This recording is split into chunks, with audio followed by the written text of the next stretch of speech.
Hey there, welcome. If you are finding me for the first time, this is Mike Tomasello with How to Land Any Job. And even if you're not looking for a job right now, but you're trying to understand your network better, or you're trying to do more networking and you're frustrated, I want to talk about a refrain that I get very common from people in my coaching program. The comment that I don't have a network. And so I want to address that because it's one of the number one things that's probably holding you back, not only in job search, but your career, possibly other areas of your life. And because everyone is a network. So the important thing to understand when it comes to a network is that every single person that you know, every single person that you know is part of your network. That's right. Every single person that you know is part of your network. Also, that's part of your network is every single person that you know, all the people that they know is also part of your network. So anyone that is 2 degrees away from you is part of your network, someone that you can get to within one introduction. And this is something that's incredibly unleveraged for most people in their lives. Now, a lot of you are doing networking very naturally and you don't even realize it. So when you meet someone on public transportation, or you meet someone at your kids' social events or sporting events, and you're talking to them and asking them for recommendations on what are the best places to get children's clothing, or what are the best places to go out and eat, or do they know anyone that can help you find the best dry cleaner. All of that stuff is already networking.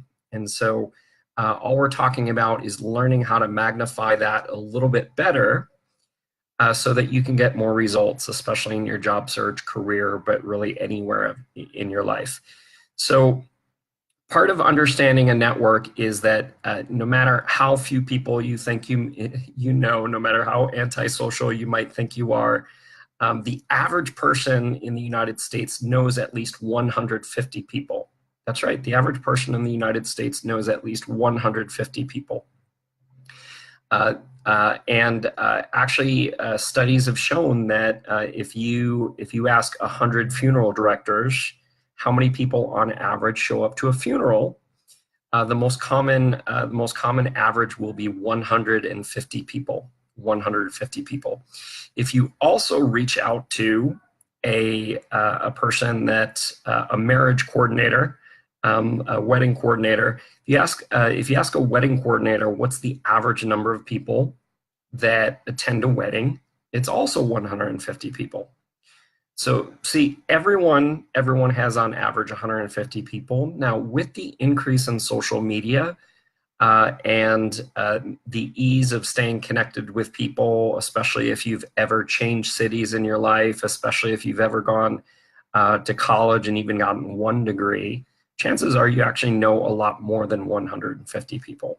So everyone is a network. So first step for all of you. And if you have any questions or comments, please, I read every single comment. Please drop those comments in the window, and I'll come back and either answer them or I'll answer them in a future video. So please like and comment. It helps me know what stuff you guys want to know. So let's talk about it. If you're finding out about me, Mike Tomasello, for the first time, I am with How to Land Any Job when everyone says you can't. My website's howtolandanyjob.com. You are totally free to follow me on social media. That's what it's there for. I'm trying to help as many people, trying to help millions and millions of people into better careers and better jobs, ones that fulfill you, ones that help you take care of your family.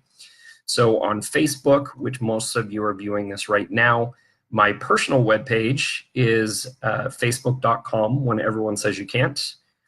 So feel free to follow me or add me as a friend, either way. And then you'll follow all my personal content, which is motivational or related to this stuff. Also, my community page or book page is How to Land Any Job. And then you can also find me on Twitter and Instagram, also at How to Land Any Job. But going back to the network and the network of people that you have, brainstorm a list of everyone you know. I'm not exaggerating on this. Brainstorm a list of everyone you know. Please, please take at least 30 minutes to brainstorm a list of everyone you know. Pull out a sheet of paper. Now, whatever you do, don't leave people off your list because you think they can't help you. Don't leave people off your list because you think they can't help you. Your brain is trying to self-sabotage you by saying, for whatever reason, this doesn't work. And if you don't start to get your brain working on all the people that you do know, the floodgates are never going to open up. And the more you return to this list and the more you think about the people that you do know, your list is going to start expanding because you're going to be like, oh, and that person reminds me of so-and-so. And oh, they work at this company where I also know that person. And so it's really important that you're looking at your list if you're trying to build your network, or you're trying to get advice from your network, or you're trying to get introductions from your network. Whatever the rationale might be, you're going to benefit from a list. Now, I'm going to be insistent on this, guys. If you are not willing to take 30 minutes to make a list, you're self-sabotaging yourself. If you're not willing to take 30 minutes to a list, then, of course it's not going to work for you. I have never had someone tell me that they did all of these steps and they did not get dramatically better results. Now, so this stuff works. I guarantee this stuff works. I also guarantee it doesn't work if you don't use it. But you got to use it.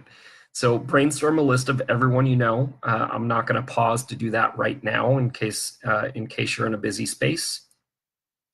So here are some examples of some people that you probably left off. The most common ones are going to be pretty much everyone has, a lot of you that follow me have gone to college at some point in your life.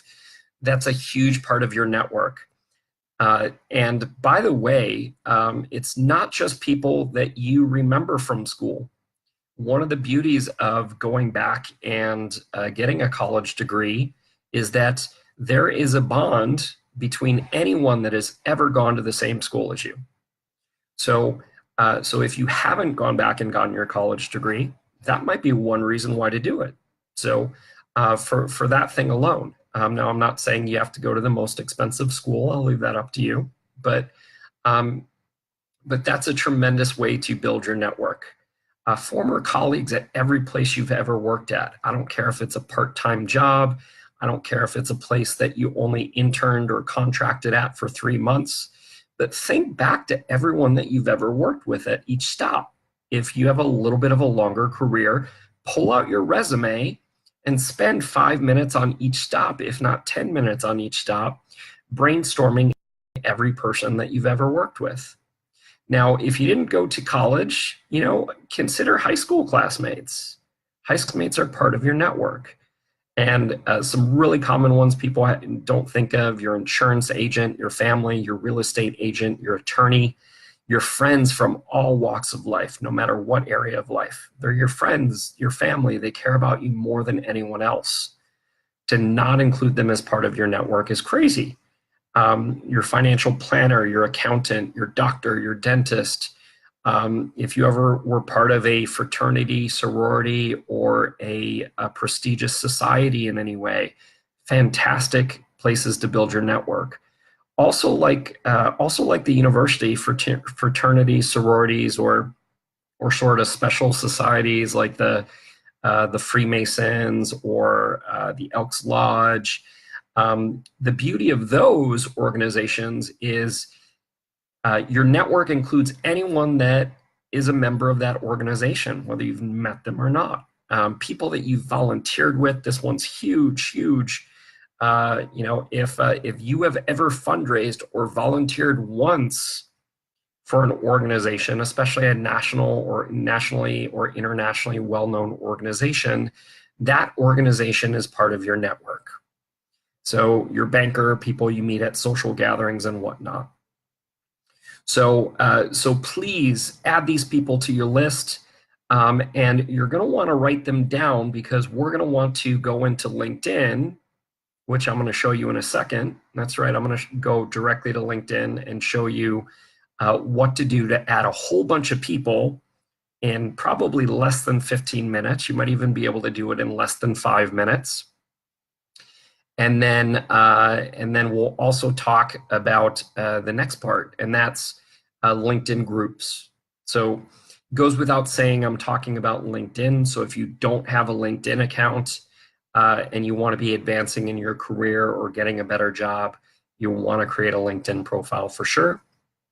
So, but assuming that you already have a LinkedIn account and your profile's filled out, LinkedIn allows you to, and sometimes they change the rules, but the last time I checked, LinkedIn was allowing you to join 50 different groups.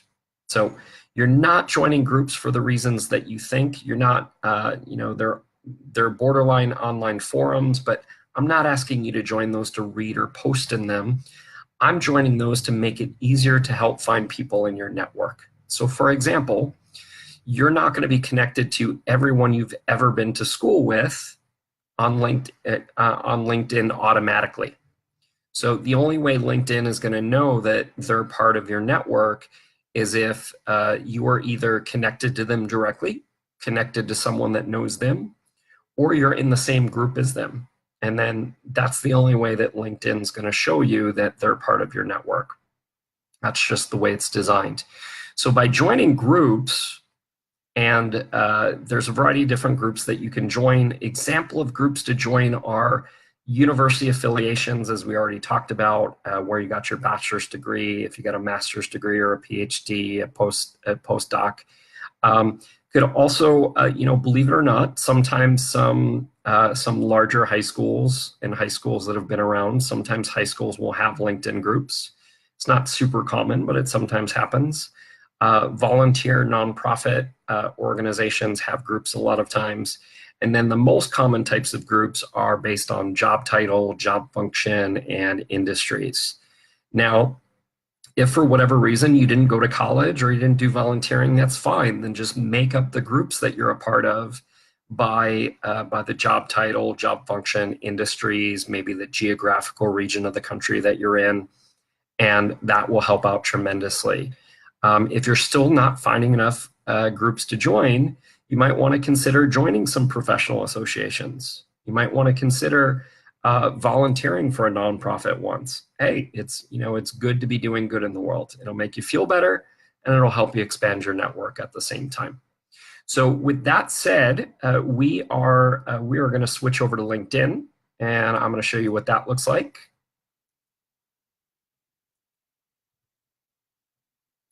And all right, so switching over to LinkedIn. So as most of you know, not all of you necessarily if you're new to LinkedIn, but as most of you know, when you first join LinkedIn, you're gonna come to what's called the home screen. And this is what we call a dramatic pause. So this is what the home screen looks like. So when you first log into LinkedIn, this is where you go. And a lot of people get distracted by the shiny bells and whistles. But we're talking about making sure that you're keeping track of your network and understanding how large your network really is. So the easiest thing for you to do is really to click on My Network in the upper center. And when you click on My Network, this is the screen that you're going to see. So some of you are going to have a whole bunch of invitations that you've been ignoring. We're going to ignore those for right now. And some of you that don't have invitations waiting are going to see people you know. I'm actually going to recommend that you ignore the people that you know right now, because sometimes LinkedIn makes recommendations that just aren't true. The fastest way to make sure you're connected to everyone on LinkedIn, because remember, we're disproving this myth that you don't have a network. It's absolutely not true. Absolutely not true. So if you look to the left, you'll see the number of connections that you're connected to. Now, don't get nervous that mine's 2,000. If yours 500 or yours is 300 or 150 or even 27, don't get nervous, because this is why we're doing this. So, but in this section that says your connections, what we're going to do is it says your contact import is ready. Now, for a lot of you, you've never done this before, and so it might say something slightly different, but this is the area of the screen that I want you to look on your LinkedIn. So I want you to click on whatever button's there, and what LinkedIn is going to ask you to do, if you haven't done it previously, is LinkedIn is going to ask you to log into your LinkedIn account. It's going to seem a little weird to you because you're like, I just logged into LinkedIn. Why am I logging in again? Well, you're not logging into LinkedIn a second time. You're logging in to your most commonly used email address.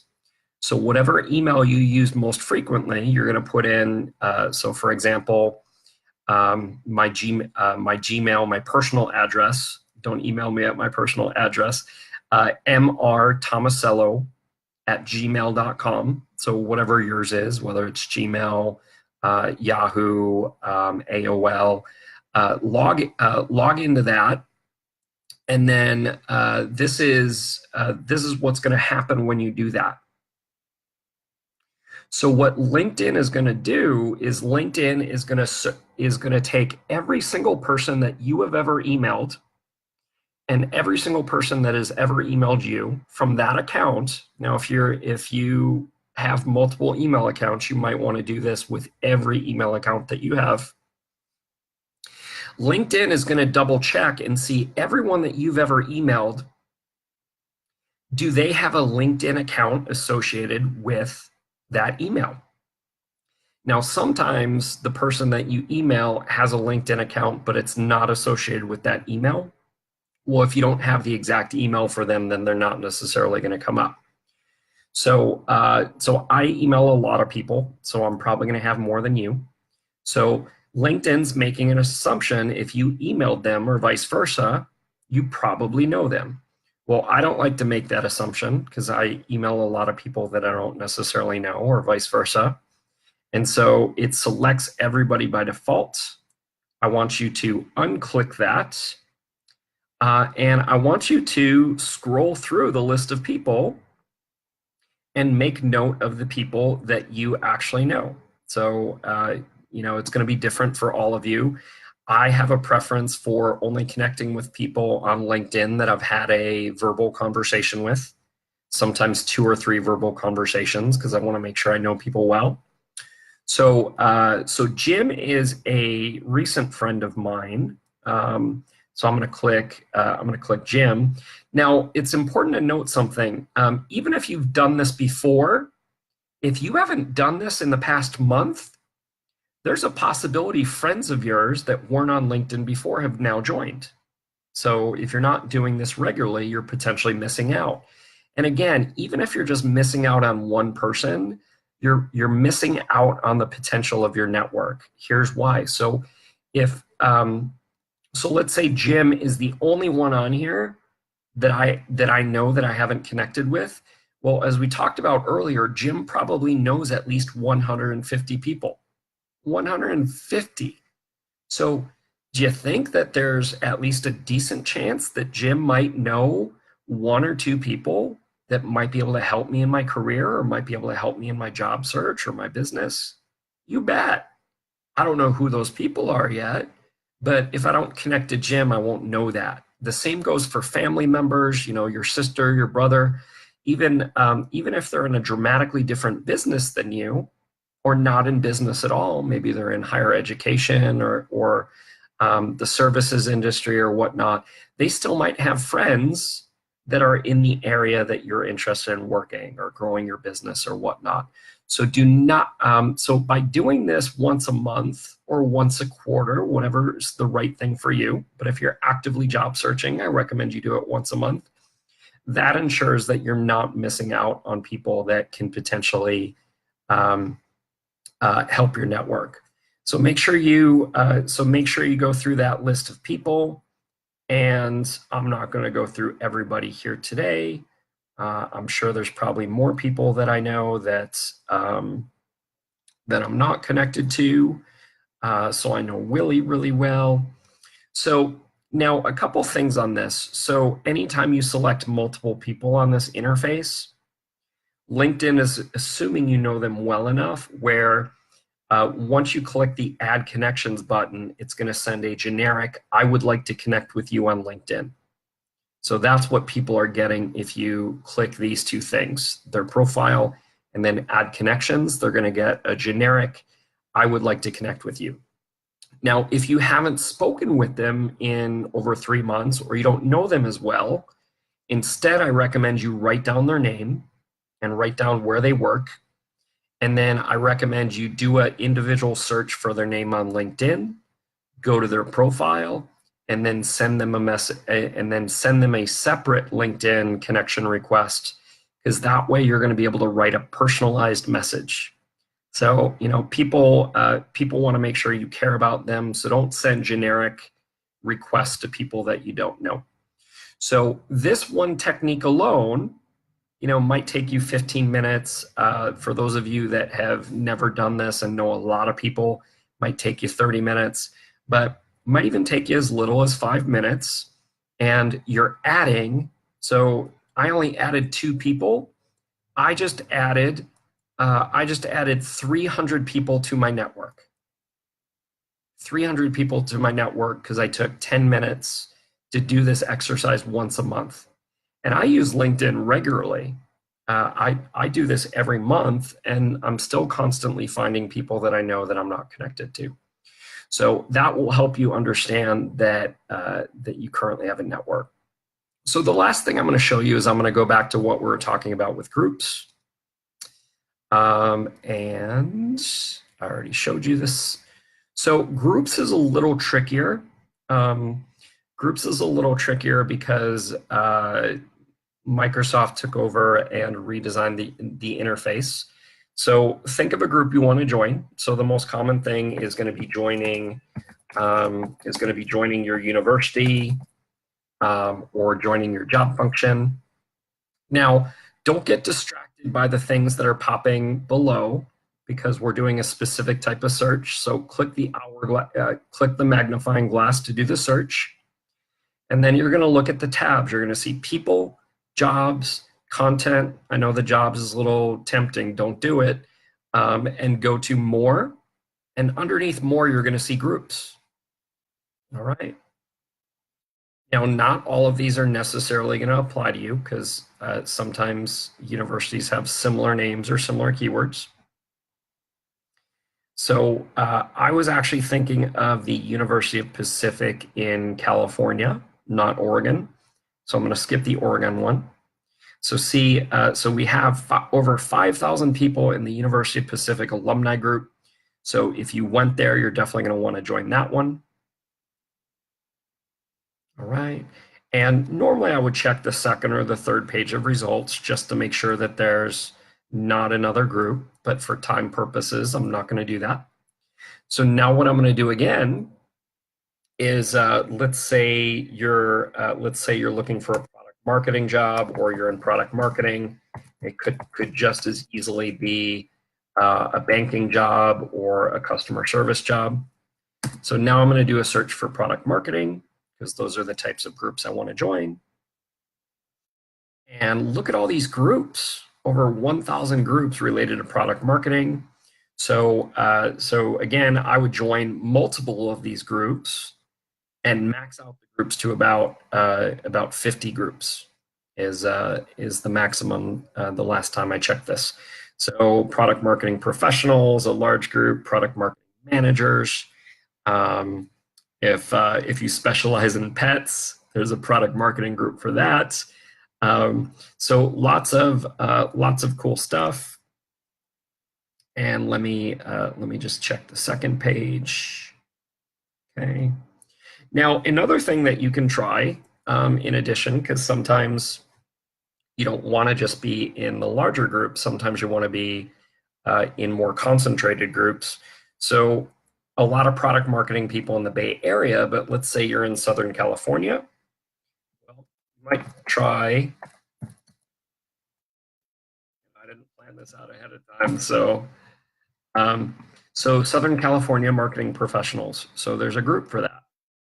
Now, sometimes you need to be a little creative with your search because depending on what they called the group, you might miss it out. Now, changing the word from Southern California to SoCal, I get some different groups. Or specific cities, Los Angeles, San Diego, San Francisco, depending on where you're based or where you're wanting to be based, will yield different results. And of course, another thing that was on the list was technology, industry,